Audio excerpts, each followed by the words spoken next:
உலகெங்கிலும் நடக்கும் முக்கிய நிகழ்வுகளை குறுஞ்செய்தி வடிவத்தில் தெரிந்து கொள்ள ஆதன் செயலியை டவுன்லோட் செய்யுங்கள். ஆதன் செயலியை டவுன்லோட் செய்ய டிஸ்கிரிப்ஷனில் உள்ள லிங்கை கிளிக் செய்யவும். ஆதன் ஆன்மீகம் நேயர்களுக்கு புவனேஸ்வரியின் அன்பான வணக்கங்கள். இன்னைக்கு நம்ம எங்க இருக்கோம் அப்படின்னு பார்த்தோம்னா ஸ்ரீமத் வேங்கட சுப்பானந்தா சுவாமிகள் மடத்துல தான் இருக்கோம்.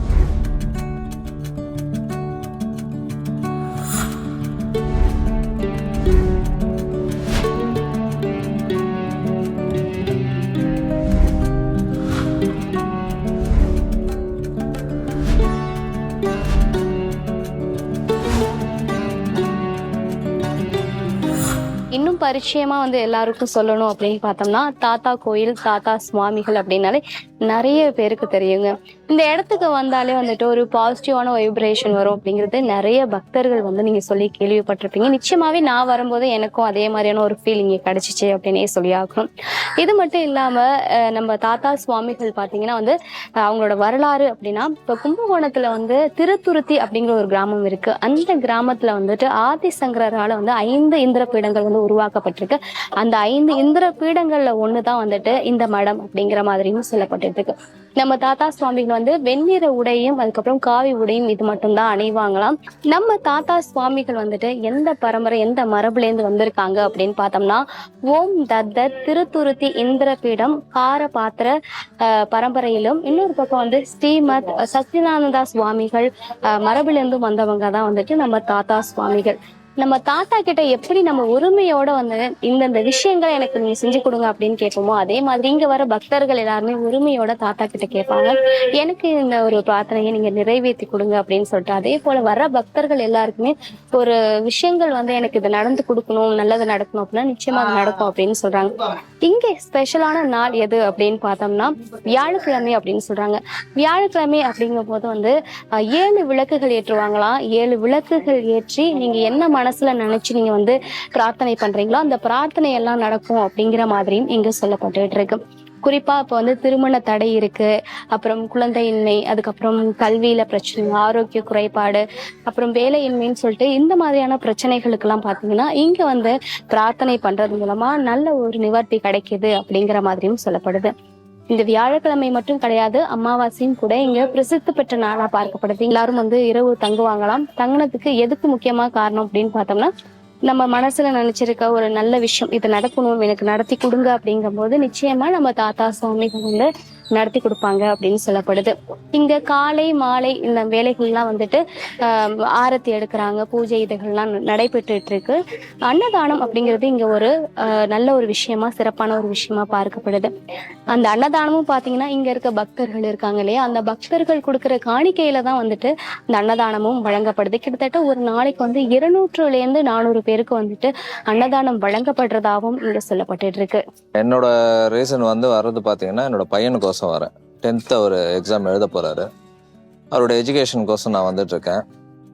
பாத்தீங்கன்னா கொஞ்சம் ரொம்ப ஒரு அமக்கலம் இதெல்லாம் இருந்தாரு. பட் இப்போ நான் இதோட 5வது வாரம் வந்துட்டு இருக்கேன். நல்ல ஒரு ரிசல்ட் தெரியுது எனக்கு. அவரோட அமைதி, அவர் பொதுவா கோயிலுக்கெல்லாம் வரமாட்டாரு. ஆனா இப்போ கடந்த 3 வாரமா பாத்தீங்கன்னா ராத்திரி 2 மணிக்கு படுத்தா கூட என்னை எழுப்பி நீ கூட்டிட்டு போயே தான் ஆகணும்ட்டு அவர் வந்திருக்காரு. அந்த அளவுக்கு தாத்தா அவர் மனசுல இறங்கி அவரை வர வைக்கிறாரு. ஏன்னா எங்க வீட்டு பக்கத்துலயே கபாலி கோயில் இருக்கு, அதுக்கு கூட வாடான்னா கூட வரமாட்டார் அவரு. ஆனா தாத்தா கோயிலுக்குன்னு மட்டும் என்னை எழுப்பி வாடா அப்படின்னு கூப்பிடுற அளவுக்கு வந்திருக்காரு. ஒரு 2 days பேக்ல என்னோட மிஸ்ஸஸ் அவங்களுக்கு கனவுல தாத்தா வந்தாரு. ரொம்ப மன உடைச்சல இருந்தோம் நாங்க. ஒரு 3 நாள் பாத்தீங்கன்னா அவன் பண்ண அமக்கலம் ரொம்ப இதுவா இருந்தது. அவர் ஒண்ணுமே சொல்ல, ஏன் சும்மா மனசை போட்டு வாழ்ந்துட்டு இருக்க, வந்துகிட்டே இரு அப்படின்னு. அது எப்படிதான் எங்களுக்கு அந்த ஒரு என்ன சொல்ற, ஒரு பயங்கரமான ஒரு பாசிட்டிவ் எங்களுக்கு கிடைச்சது. அது சொல்ற வார்த்தையே இல்லை. அது நிறைய பேர் சொல்லியிருக்காங்க, நாங்களும் வீடியோஸ்லாம் எவ்வளவோ பார்த்துருக்கோன்னு. ஆனா இங்க நீங்க அப்படி உட்கார்ந்த உடனே, நானும் ராமகிருஷ்ண மட்டெல்லாம் போய் மெடிடேஷன் பண்ணுவோம், எல்லாம் தான் பண்ணுவோம். ஆனா இங்க அப்படி உட்கார்ந்த அடுத்த செகண்டே பாத்தீங்கன்னா உங்க மனசு அப்படியே பஞ்சு மாதிரி அப்படியே அமைதி ஆயிடுது. அது எப்படிதான் இப்ப கூட நான் மெடிடேஷன் பண்ணும்போது ஆச்சரியப்பட்டேன், எப்படி அது டக்குன்னு அமைதி ஆகுதுன்றதே ரொம்ப ஆச்சரியமான விஷயம் தான். அது தாத்தாவோட பவர் தான். உள்ளன்போட உருகி நீங்க பிரார்த்தனை செய்தாலே போதும், அதை தான் அவர் எதிர்பார்க்கிறாரு. அதே போல உங்களோட பிரார்த்தனையும் வந்துட்டு நல்ல ஒரு நிவர்த்தியும் அவர் செய்து கொடுப்பாரு அப்படிங்கிறது பக்தர்களோட ஒரு விஷயமாவும் நிறைய பேர் சொல்லி நம்ம கேள்விப்பட்டுட்டு இருக்கோம். அது மட்டும் இல்லாம இந்த தாத்தா கோவில்ல பாத்தீங்கன்னா வந்து வாராகி அம்மனும் வந்து இருக்காங்க. ஸோ வாராகி அம்மன் இடத்துல இருந்து தான் நான் இப்போ உங்ககிட்ட பேசிக்கிட்டு இருக்கேன். இது போக வந்துட்டு நிறைய அதிசயங்கள் வந்து இப்ப பக்தர்களுக்கு இந்த இடத்துல வந்து நிகழ்ந்து இருக்கிறதா நிறைய பேட்டிகள்ல நீங்க சொல்லி பார்த்திருப்பீங்க. அதே போல இந்த இடமும் பாத்தீங்கன்னா நிறைய நேர்மறையான ஒரு ஆற்றல் கொண்டதாவே இருக்கு. முக்கியமா வந்து இப்போ நமக்கு வந்து இந்த காலகட்டத்துல ஒரு மன அழுத்தம் அப்படிங்கிறது எல்லார் இடத்துலயுமே அதிகமாயிட்டு, அப்படிப்பட்டவங்க இங்க வந்தாங்கன்னா அந்த டிப்ரெஷன் ஸ்ட்ரெஸ்ல இருந்து வெளிப்படுவாங்க. நிறைய பக்தர்களும் எனக்கு இந்த மாதிரி டிப்ரெஷன் இருந்து ஸ்ட்ரெஸ் இருந்துச்சு, அதுல இருந்து நான் வெளிப்பட்டு இருக்கேன் அப்படிங்கிற மாதிரியும் சொல்லி நம்ம கேள்விப்பட்டுக்கிட்டு இருக்கோம். நம்ம என்னெல்லாம் நினைக்கிறோமோ நல்ல நல்ல விஷயங்கள் எல்லாமே தாத்தா சுவாமிகள் நமக்காக நிவர்த்தி பண்ணி கொடுப்பாங்க அப்படிங்கிறது தான் இந்த மடத்துக்கான ஒரு விஷயம், நல்ல ஒரு விஷயமாவே பார்க்கப்படுது அப்படின்னே சொல்லி ஆகணும். நாங்கள் எண்ணூர் காமராஜ் நகர்லேருந்து வரோம். எங்களுக்கு தெரிஞ்சவங்க ஒருத்தவங்க சொன்னாங்க இந்த மாதிரி இந்த கோயிலில் விசேஷம் ரொம்ப சொல்லிட்டு, நம்ம நினச்சது நடக்குது, அந்த தாத்தா வந்து நம்ம கனவுல வந்து என்ன சொல்லுவாங்களாம், அவங்க நம்ம வந்து வேண்டிக்கும் போது வந்து நமக்கு இது நம்மளோட நினைக்கிறது நடக்கணும். அந்த மாதிரி நடக்கும்போது நம்ம சொல்லும்போது வந்து நான் இது செய்கிறேன் அது செய்யலாம் சாமிகிட்ட வேண்டிக்கூடாதான், நமக்கு காரியம் நடக்கணும்னு சொல்லி வேண்டிக்கணும். வேண்டின பிறகு சாமி வந்து நம்ம கனவுல வந்து சொல்லுவாங்களாம் நமக்கு வந்து இந்த மாதிரி நீ எனக்கு இது செய்யணும், உனக்கு என்ன மாதிரி நல்லபடியாக நடக்கும்னு சொல்லிட்டு அதை கேள்விப்பட்டு தான் நாங்கள் வந்தோம்.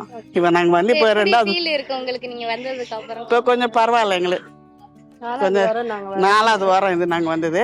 ஃபர்ஸ்ட் வரும்போது என் பையனுக்கு வரம் வந்தது. அதுக்கப்புறம் தான் நாங்க அதுக்கு முன்னாடியே ரொம்ப நாளா பாத்துட்டு இருந்தோம். பார்த்தாலும் வருத தவிர எதுவும் செட் ஆகல. ஆனா ஒரு ஜாதகம் வந்து பொண்ணு பார்த்துட்டு வந்திருக்கோம். கண்டிப்பா அது நல்ல ஒரு அவ்வளவுதான். நீங்க வந்துட்டீங்க கோயிலுக்கு. கண்டிப்பா நாங்கள் தான் 4வது வாரம் நாங்கள் கோயிலுக்கு வர்றது. இப்ப நீங்க இப்ப வந்திருக்கீங்க, கோயிலுக்குள்ள வந்தாலே உங்களுக்கு எப்படி ஒரு அமைதியா இருக்குது. எங்களுக்கு எதுவும் கஷ்டம் நஷ்டம்னு வரும், வேதனையோட வரும். ஆனா வாசலுக்கு வரும்போது அதெல்லாம் பறந்து போயிடும். நம்ம தாத்தா சுவாமிகள் பாத்தீங்கன்னா வந்து 40 வருஷமா வந்து இங்க மக்களுக்கு நிறைய நன்மைகள் செஞ்சு கொடுத்திருக்காங்க. மக்கள் வர்ற பக்தர்கள் எல்லாருக்குமே வந்து அவங்களோட பிரார்த்தனைகளை நிறைவேற்றி கொடுத்திருக்காங்க அப்படிங்கிற மாதிரி சொல்லப்பட்டிருக்கு. அவர் ஜீவ சமாதி ஆனதுக்கு அப்புறமும் மக்கள் தொடர்ந்து வந்துட்டு அவங்களோட பிரார்த்தனைகளை கொடுத்துட்டு தான் இருக்காங்க. நீங்க மனம் முறைகி உள்ளன்போட நீங்க வணங்கினால் மட்டும் போதும், வேற எதுவுமே வந்துட்டு நீங்க செய்ய வேணாம் அப்படிங்கிறது தான் வந்துட்டு இந்த மடத்துல வந்து சொல்லப்படுற ஒரு விஷயமா இந்த இடத்துல பார்க்கப்படுது. ஒருத்தவங்க சொன்னாங்க போயிட்டு வாங்க அப்படின்னு. சரி பார்த்தோம். அதுவும் சரி நம்ம இங்க வந்துட்டு போலாம், நம்மளுடைய கொஞ்சம் கஷ்டம் எல்லாம் தீரட்டும் அப்படின்னு வந்தோம். கொஞ்சம் 4 நாளா வர மனசு அமைதியா தான் இருக்கு. கொஞ்சம் வேற என்ன மாதிரியான மாற்றங்கள் நடந்திருக்கு உங்க லைஃப்ல? இந்த பொண்ணுக்கு இடம் பார்த்துட்டு இருக்கோம். இடம் வந்து முடியற மாதிரி இடம் எல்லாம் வந்திருக்கு. அதுல ஒரு சந்தோஷம் தான். வந்த அமைதியான ஒரு பாசிட்டிவான வைப்ரேஷன் இருக்கு அப்படின்னு சொல்றீங்க. நான் வந்து ஒரு 3வது நாள் ஒரு நான் இன்வெஸ்ட்மெண்ட் பண்ணேன். அந்த ஒருத்தர் வந்து வாஸ்து பார்த்து கொடுத்து ஒரு 1000 ரூபாய் கொடுத்தேன். 3வது நாள் அந்த நாள் நடந்தது. நான் நிறைய பேர் யூடியூப்ல பார்த்து நான் சொல்லியிருக்கேன். அவங்களாம் வந்து நான் வர முடியல. இப்போதான் நான் ஒரு 4 நாளா நான் கண்டினியூவா வந்து நினைக்கிறேன் நல்லபடியா முடியும் நம்பிக்கை இருக்கு. நம்பிக்கையோட வந்து நம்மளுடைய முடியலாம். வணக்கம், என் பேர் டில்லிராம். நான் இந்த ஸ்ரீமத் வேங்கட சுபானந்த ஜீவசமாதி மடத்தினுடைய தலைவர். இந்த ஜீவசமாதி வந்து ஓம் சத் திருத்துரி இந்திரபீடம் கரபாத்திர சாமிகள் பரம்பரையிலும் ஈசூர் சச்சிதானந்த சாமிகள் மரபில் வந்த ஸ்ரீமத் வேங்கட சுபானந்த சுவாமிகள் தான் தாத்தாவுடைய பேரு. ஆனா யாரும் அப்படி சொல்ல மாட்டாங்க, தாத்தா சுவாமிகள் தான் சொல்லுவாங்க. இவர் திருத்துரி இந்திரபீடத்துல இருக்கும்போது இந்த பின்னாடி பார்க்குற ஈசூர் சச்சிதானந்த சுவாமிகளுடைய சீடர் தான் இந்த வேங்கட சுபானந்த சுவாமிகள். இவர் மெட்ராஸ் கிறிஸ்டின் காலேஜில் ஆங்கில ப்ரொஃபஸராக இருந்து பிற்காலத்தில் திருத்துரி இந்திரபீடத்துக்கு போய் அங்கே மடாதிபதியாக இருக்கும்போது தான் வேங்கட சுபானந்த சுவாமிகள் மாணவனா சேர்ந்து அஷ்டமா சித்து, லெகிமா, மகிமா, கரிமான்ற அஷ்டமா சித்துக்களும் கற்றுக்கிட்டு வந்து பின்னாளில் இந்த ஊரில் இருந்து இங்கே இருக்கிற மக்களுக்கு நன்மை பண்ணிட்டு 18/10/1896 சுவாமி உள்ள இருக்கிற கிணத்துக்குள்ள இறங்கி ஜலமுக்தி அடைஞ்சிட்டாரு. இவர்கிட்ட எல்லாமே பிரார்த்தனைகள் தான், பரிகாரம் எதுவும் கிடையாது. நீங்கள் உள்ளம் உருகி ஒரு 7 வாரம் விளக்கு தீபம் ஏற்றி வந்தீங்கன்னா சாமி நீங்கள் நினைச்ச காரியம் கண்டிப்பாக நிறைவேறும். சாமியுடைய அருள் உங்களுக்கு கண்டிப்பாக கிடைக்கும். இங்கே வந்து மதியத்தில் ஒரு 12:30 மணிக்கு சுவாமிக்கு ஒரு ஆரத்தி பண்ணிட்டு ஒரு அன்னதானம் நடக்கும். அது அன்னதானம் நினைக்காதீங்க, ஒரு மருந்தாக இருந்து எல்லாம் சாப்பிட்டுட்டு போங்க. சுவாமி இருந்த காலத்திலிருந்து இன்னைய வரைக்கும் இந்த அன்னதானம் இங்கே நடைபெற்று இருக்கிறது. சிறப்பே இது மருந்தாக தான் சாப்பிடுவாங்க இங்கே இருக்கிறவங்க எல்லாமே. இது நோய் நொடிட்டவங்கலாம் இதை சாப்பிட்டு போனால் உடல் ரொம்ப ஆரோக்கியமாகவும், சாமிகிட்டேருந்து கிடைக்கிறதுல இதுவும் ஒன்று. எலுமிச்சை பழமும் இந்த பிரசாதமும் தான் சாமியுடைய இங்கே பிரதானமான பிரசாதம். அதில் உப்பு தருவாங்க, அதை கண்டிப்பாக வாங்குங்க. உப்பு வாங்கிட்டு போய் வீட்டில் வச்சு பூஜை பண்ணலாம், சமையலில் சேர்த்துக்கலாம். வீட்டில் இருக்கிறவங்கலாம் கொஞ்சம் லக்ஷ்மி கலாச்சாரம் வந்தது. உப்பு யாரும் தரமாட்டாங்க, ஆனால் இங்கே ஜீவசமாதியில் உப்பு தருவாங்க. அந்த உப்பு தவறாமல் வாங்கிட்டு போங்க. நம்ம தாத்தா சுவாமிகள் பாத்தீங்கன்னா ஜீவ சமாதி அடைஞ்ச நாள் அப்படின்னு பார்த்தோம்னா 18/10/1896 அன்னைக்கு தான் வந்துட்டு ஜீவ சமாதி வந்து அடைஞ்சிருக்காங்க. அதுக்கப்புறமா இந்த ஒரு மடம் பாத்தீங்கன்னா மிகப்பெரிய அளவுல மக்களால வந்து கொண்டாடப்பட்டு இருக்கு அப்படின்னே சொல்லி ஆகணும். இங்க வர மக்கள் எல்லாருக்குமே வந்துட்டு ஒரே ஒரு விஷயம் மட்டும் தான் சொல்றாங்க. நம்ம பேட்டி எடுத்ததுல என்ன சொல்றாங்க அப்படின்னு பார்த்தோம்னா, நான் வந்து கடந்த 4 வாரமா தான் வரேன், ஆனா எனக்கு வந்து ரொம்ப பாசிட்டிவா அந்த ஒரு வைப்ரேஷன், மனசு அமைதியா இருக்கு அப்படிங்கிறது. ஏன்னா இப்ப இருக்க காலகட்டத்துல நிறைய மன அழுத்தத்துக்கு உள்ளாக்கப்பட்டு இருக்கோம்.